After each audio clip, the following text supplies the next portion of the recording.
came down the walk. A bird came down the walk. He did not know I saw he bit an angleworm in half and ate the fellow raw. And then he drank a dew from a convenient grass, and he hopped sidewise to the wall to let a beetle pass. He glanced with rapid eyes that hurried all abroad.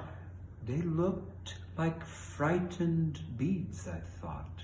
He stirred his velvet head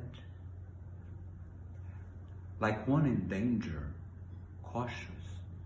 I offered him a crumb, and he unrolled his feathers and rolled him softer home. So it's springtime.